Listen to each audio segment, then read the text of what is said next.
ignore them. They're there for a reason. And, he was making sure I was okay, if you will. Mm-hmm. And he would kind of send me little reminders like, you're not on your own. I'm not letting you drown, that kind of thing. And another is, a while back before we shared the video, I really prayed, and I said, Lord, you own the cattle on 1,000 hills. And I said, I trust you. Before a penny is donated, I know that you can help us and you can multiply. And, he told me it would be through the help of people that he would work, and that's how he's done it a lot in history. And the video was shared, it went viral, and at that time, Sarah's health was really bad, so bad that a lot of doctors said she was acute, which means kind of on the line, she can lose her life. And we were able to bring her to this place in the west coast of Florida that I really believe helped her a lot. We were there for about a month and a half. And even though she still has different ailments and deals with a lot of different things, I feel like at the time, our main thing was keeping her alive. And afterwards, I feel like she's I don't feel like she's been on the line, if you will. Mm-hmm. So he's helping those different ways. He sent people to encourage, to pray, to support financially, that kind of thing. Mm-hmm. And it was humbling. A lot. I think I don't know if it's just limited to America, but a lot of people are kind of leery about asking for help. And I've learned through this journey, it's okay to ask for help. Mm. And it's okay to be vulnerable. It's okay to share your story, because the right people will care. The right people will listen to your story. And the right people will help. And you don't know until you ask. That's true. So, Michael, can you explain the video that you just talked about so that the listeners can understand what you're saying and how they can look at the video as well? Sure. It's on YouTube, and it's called Recovering Sarah. And Sarah's name is spelled with an H, Sarah. And in the video, my aunt helped put it together as far as piecing the various clips and the music, but it was one of the most difficult things to do because I had to record Sarah having seizures or various ailments that she was going through, and it was the last thing on my mind as her husband to do that. At first we were recording her health condition for documentation purposes, but we realized we can use it to make a video. At first we didn't want to do it, but a lot of people encouraged us to do it and said, look, I know that it would be hard, but if people saw it, they would really want to help. And so after a while, I was able to record some, and it wasn't at the time some of the worst I saw. But I was able to record it, and then my aunt pieced clips together. In the beginning, you'll see us dancing at our wedding, and that's when she was able to stand. And then it goes into kind of her background story that leads up to where she is. That wasn't just all of a sudden as far as her health condition. It's just that it was all of a sudden that she got seizures and stuff and ended up in a wheelchair. So it kind of shows some of her condition, and it has a song that really we feel like is a powerful song that really touched our souls by a band called 10th Avenue North. And, that's what, and at the end it shows us dancing again, kind of the hope of, can we get there again? And I'll be honest, it's seeing her go through that and feeling like I could almost lose her at the time, really, I don't know. It was just really hard to see. And I remember praying so hard to God one time at that time and saying, Lord, I know, you're ultimately sovereign and your will be your will, but if it's okay, please don't let her, don't let this be it. I really need her. And almost a week later, this is before we went to that facility in the west coast of Florida, she felt like she was going to die.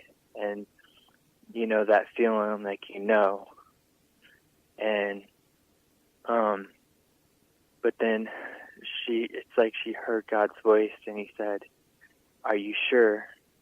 Michael still needs you. Mm. So that was a really, really, really hard time at that time. And I was only getting around 3 hours of sleep because throughout the whole night she would be awake, crying in pain and stuff, and I'd be taking care of her various needs.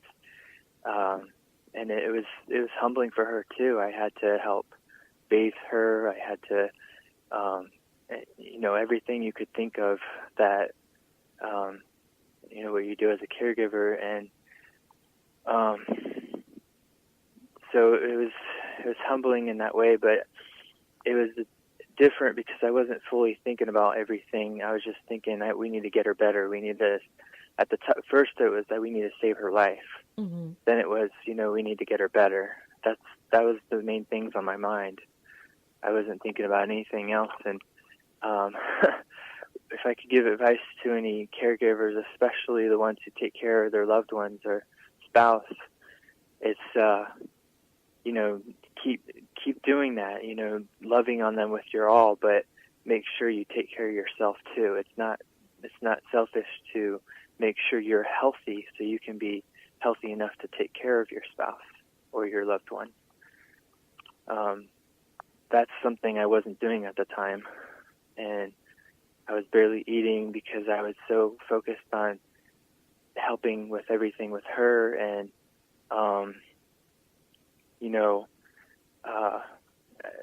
trying to get the message out to people about the video and everything, that I wasn't thinking to feed myself. Mm-hmm. I was just like on tea, and it helped curb my appetite. And, and another thing is, that's been one of the most difficult things. Sorry if I'm all over the place. No, you're fine, Michael. At the time I didn't talk about it because I didn't want to burden people, but a month after Sarah had her first seizure, I had a seizure and went to the hospital. And we didn't know it. We thought it was a fluke at the time, and almost 2 years later, I got tested and found out that I had Lyme 2 with the co-infections, and that was one of the second hardest things to hear, because I was thinking, here I am trying to do what I can with her and taking care of her, and then finding out about that. And Sarah had a feeling for a while. I was kind of in denial. Mm-hmm.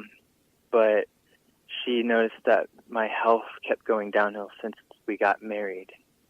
And there's studies that I didn't realize before.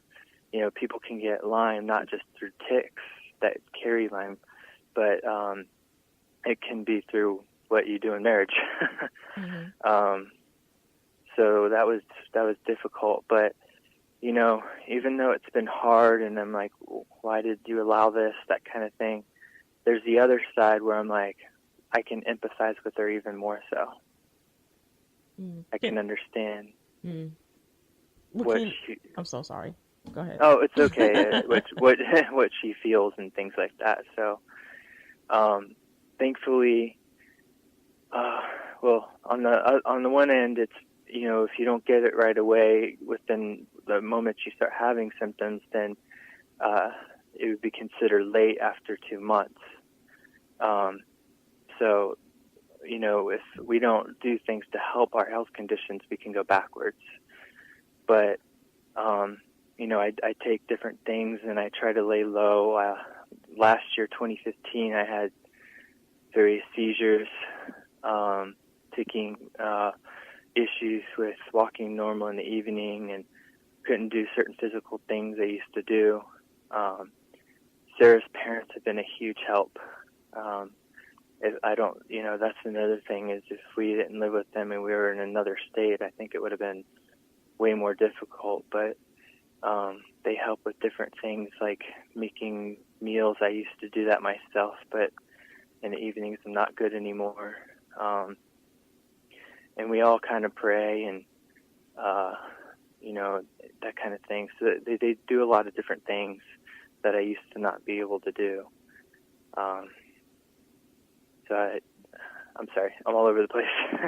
No, you're fine. Can you explain a little bit? I know you talked about Lyme disease, but can you explain for those who don't know what that means? Sure. Thanks. One of the funny misconceptions is people call it limes, Limes, like it's lemon or lime.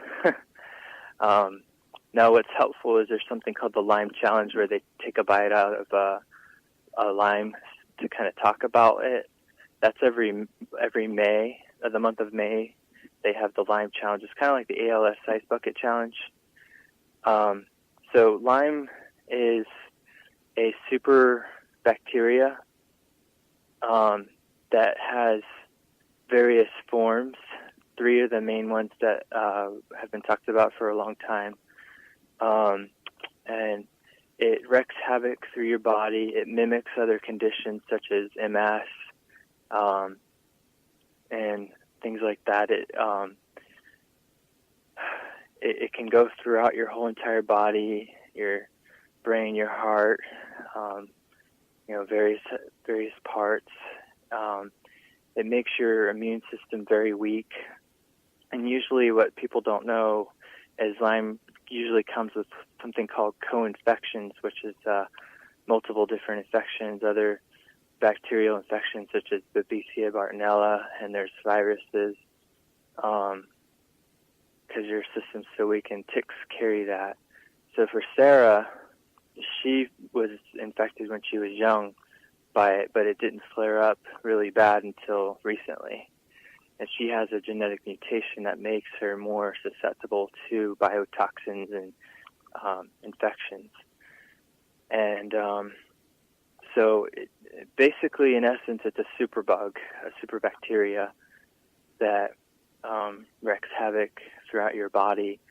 Some of the symptoms are something called, what they call, the Lyme community calls brain fog, which is just, it's harder to think. It's harder to remember things, harder to focus, and chronic fatigue, pain throughout your whole body, and joints, very tired, heart pain, chest pain, pain through your brain. And then no 2 Lyme people are exactly alike. There's a documentary called Under Our Skin, and it goes through the history of Lyme, and doctors and scientists talk about it. Patients talk about it. There's some people who can walk normal and you wouldn't even know, and so sometimes it's that invisible illness, if you will. They look okay on the outside, but on the inside they aren't. Then there's those who end up in wheelchairs and have seizures and stuff like that. So I remember when we went to the west coast of Florida, there was people like Sarah in a wheelchair and seizures, and then there's people walking normal like me. And I would, if I saw them just walking every day, I wouldn't know. But they would talk about the pain and the hard, that was hard to focus. Some of them lost their jobs because they couldn't function normally at their job. That kind of thing. And if not taken care of, you can get worse, and there's a lot of people who have lost their lives from it. So I don't know if that was helpful or not. Yes, it was. When you mentioned